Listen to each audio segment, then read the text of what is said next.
મારા કિચનમાં આજે હું બનાવવાની છું મકાઈનો મસાલેદાર ચેવડો। એની માટે મેં લીધા છે 1 વાટકી સિંગદાણા, જે આપણે તેલમાં ગોલ્ડન ફ્રાય કરી વાળશું।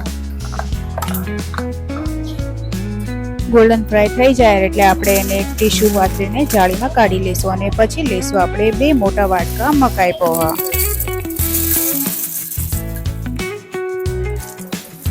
મકાઈ પૌવાને બી આપણે તેલમાં મસ્ત ફ્રાય કરી વાળશું।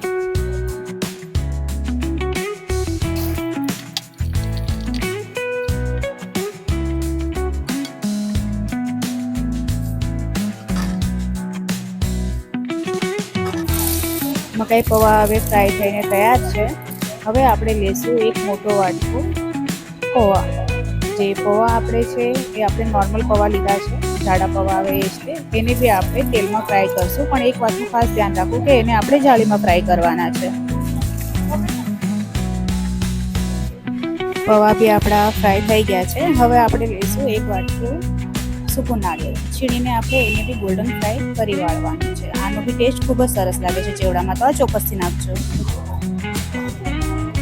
પછી લઈશું આપણે 4 મોટા વાટકા કુરમુરા મતલબ મમરા, એને આપણે મોટા વાસણમાં નાખશું અને એમાં આપણે ફ્રાય કર્યું હતું તેલ એ ગરમ છે, એ આમાં એક મોટો ચમચો એડ કરી દઈશું અને એક મોટી ચમચી આપણે એમાં હળદર નાખશું અને સ્વાદ પ્રમાણે મીઠું નાખશું।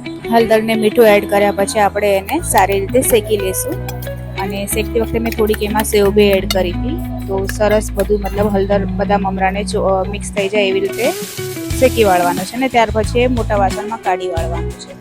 અને એમાં પાછો એક મોટો વાટકો આપણે એમાં સેવ નાખશું અને સેવ પછી આપણે સિંગદાણા નાખશું। સિંગદાણાને સેવ મિક્સ કર્યા પછી એમાં આપણે ફ્રેશ કડી પત્તા લઈશું, એને બી તેલમાં આપણે ફ્રાય કરી વાળશું। કડી પત્તા મેં થોડા વધારે પ્રમાણમાં લીધા છે, તમારા હિસાબે તમે કમ વધારે કરી શકો છો। કડી પત્તા ફ્રાય કર્યા પછી આપણે મમરામાં કડી પત્તાને નાખી દઈશું અને પછી જે બધું પહેલાં ફ્રાય કરીને રાખેલું હતું કોપરું, પૌવા અને મકાઈ પૌવા એ બધું એમાં નાખી દઈશું અને સારી રીતે મિક્સ કરશું। મિક્સ કરવા માટે આપણે હાથથી યા તો ચમચા વડે આપણે મિક્સ કરી શકીએ છીએ।